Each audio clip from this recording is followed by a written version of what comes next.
Yippee-yi-yi,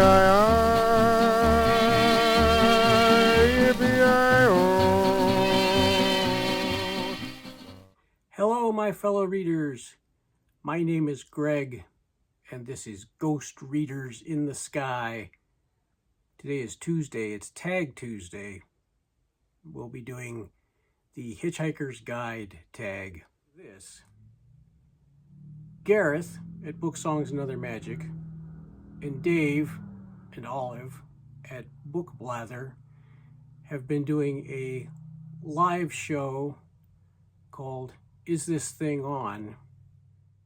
And this past week they had episode 42. So Gareth, before that show came on, before the 42nd episode, Gareth put together this tag. He created the tag and he tagged me and a bunch of other people. And Gareth starts by saying, "Hi everyone, here's a new book tag. This is a chance to celebrate the Hitchhiker's Guide to the Galaxy, jumping off the upcoming episode of Is This Thing On, episode 42.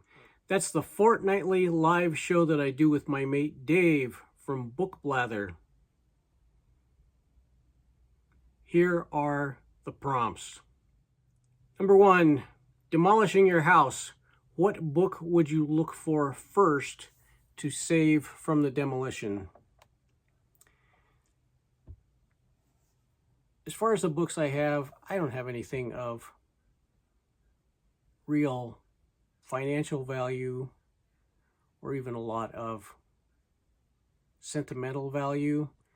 I think I could replace most of these quite easily and the rest without a whole lot of difficulty. The one I probably like the most is this one behind me, this right there, that version of Kidnapped from Heritage Press. But that is findable as well.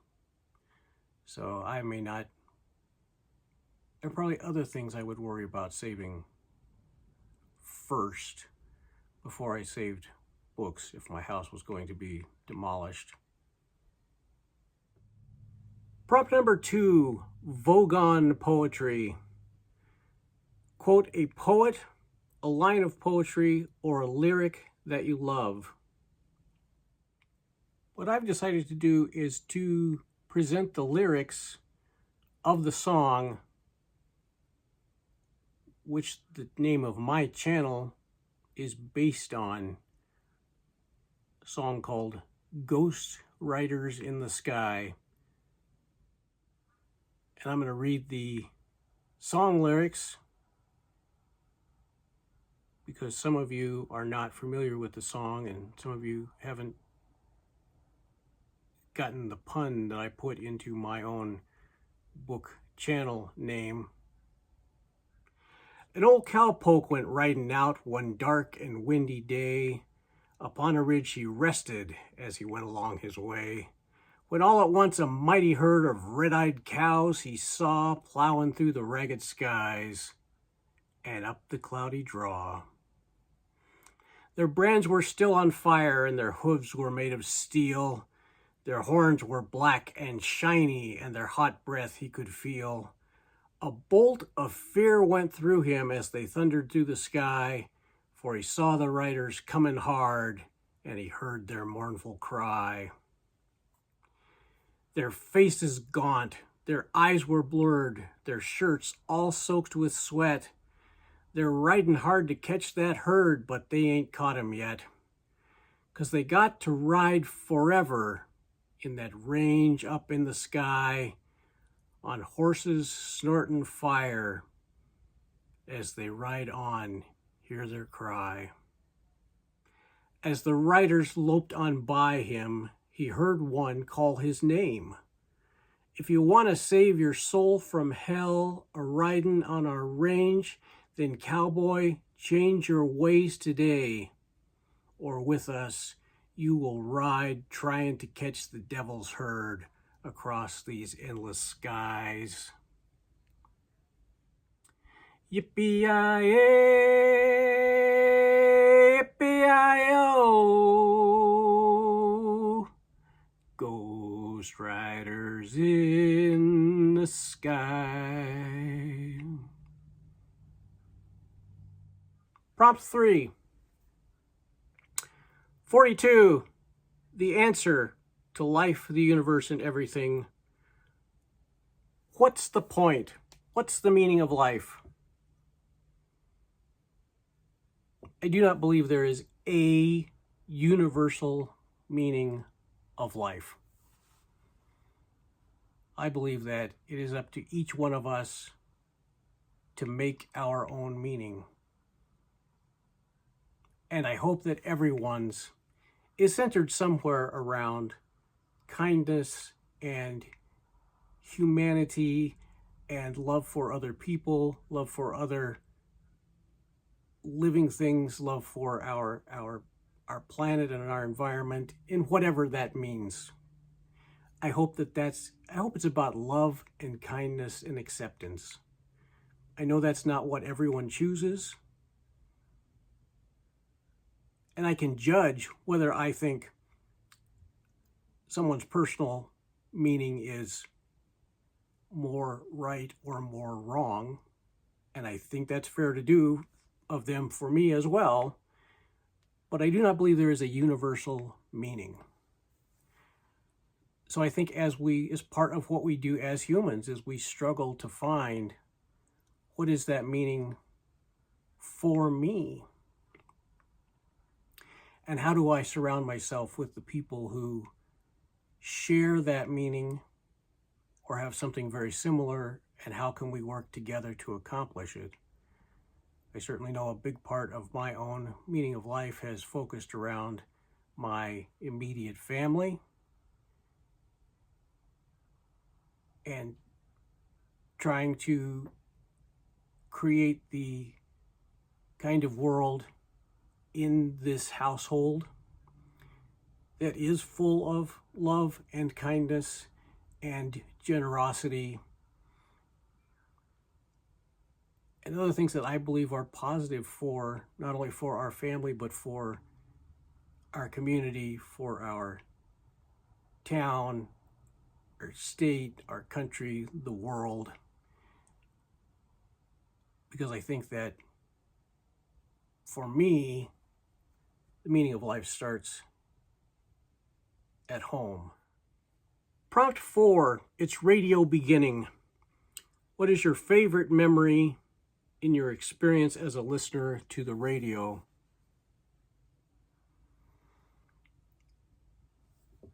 I listened to basically top 40 radio when I was younger. As I got into my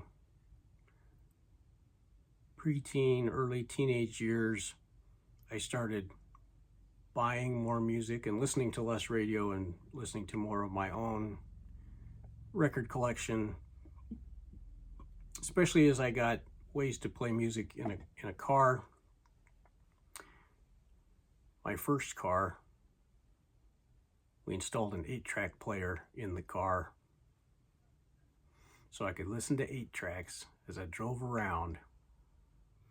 And I listened to some of the top 40 stuff, but it just wasn't appealing to me. We were into the 80s now, and rock and roll died in 1983.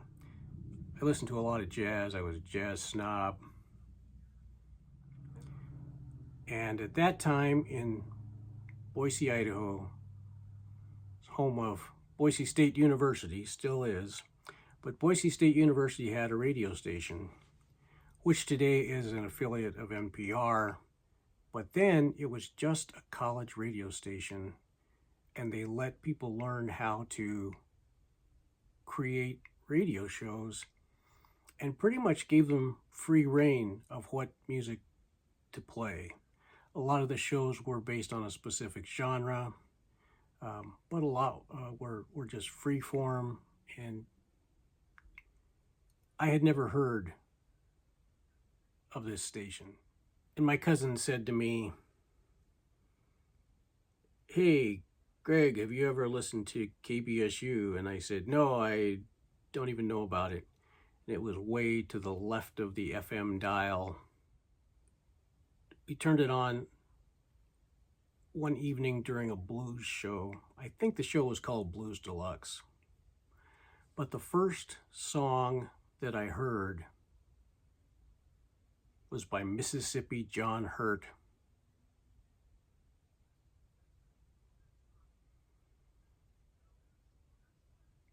And that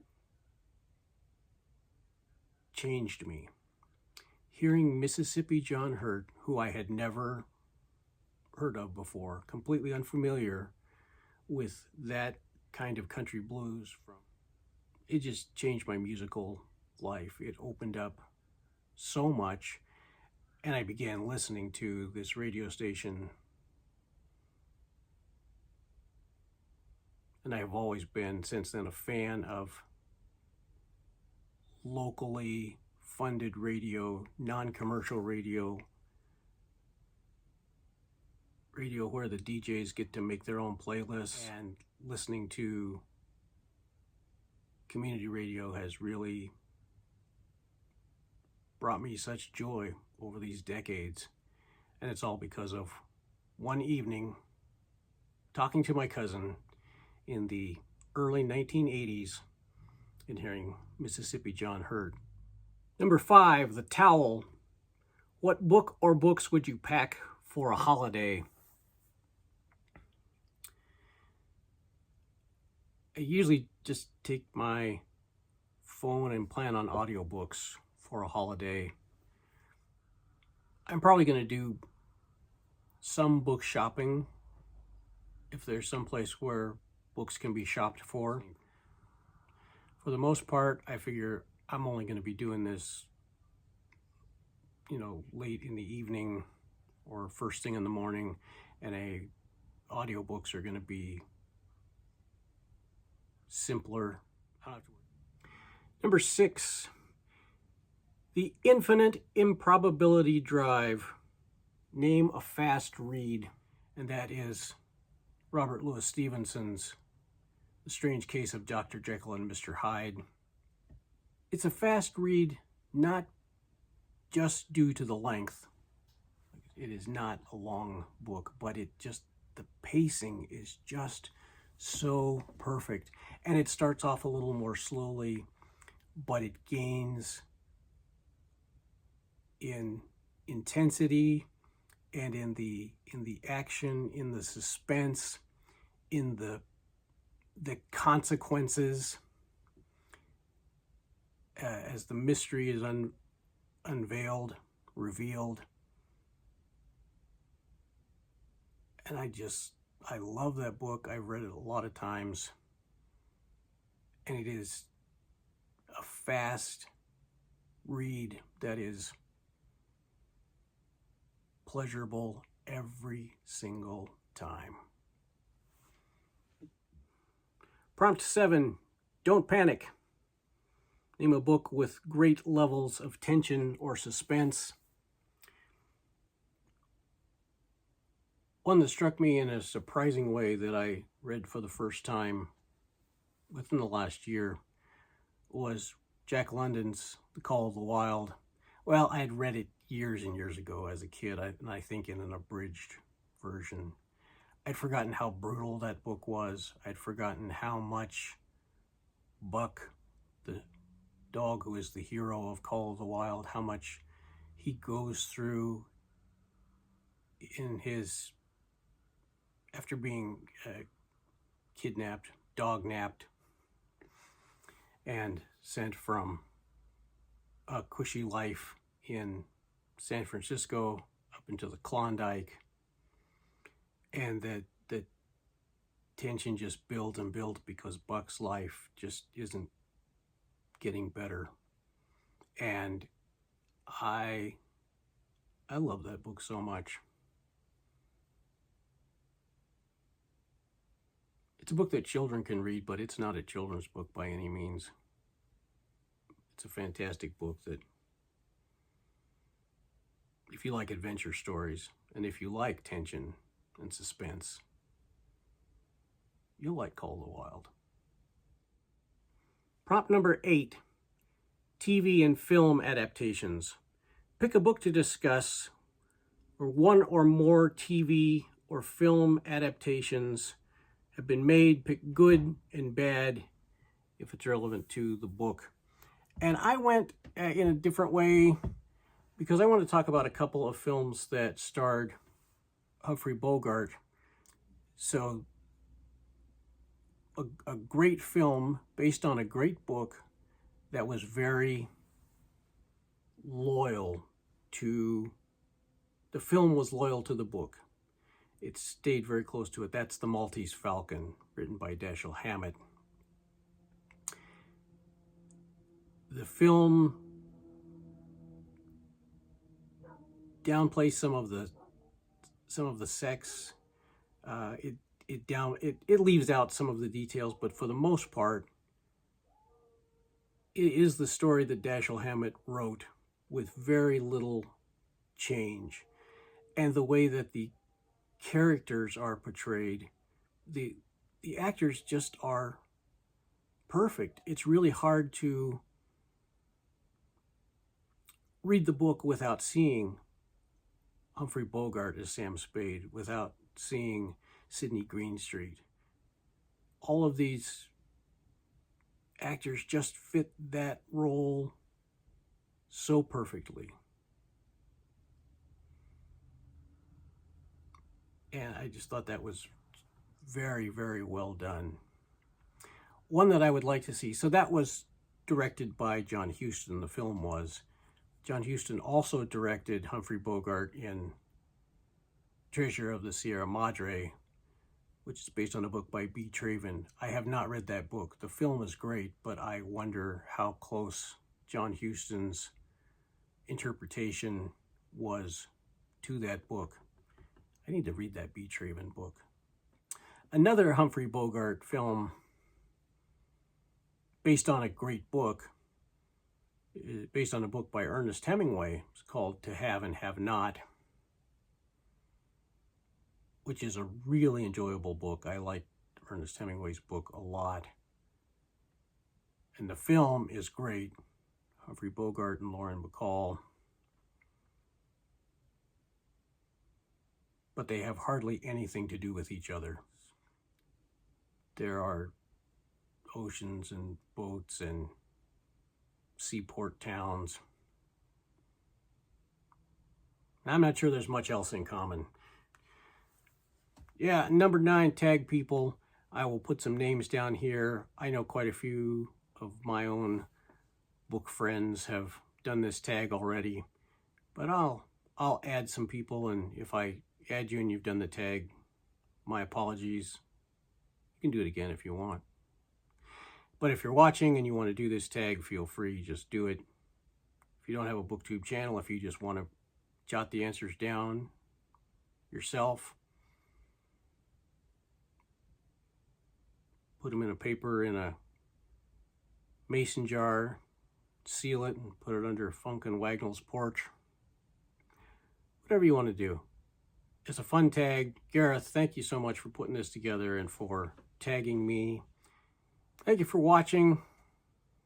Until next time, my name is Greg, and this is Ghost Readers in the Sky.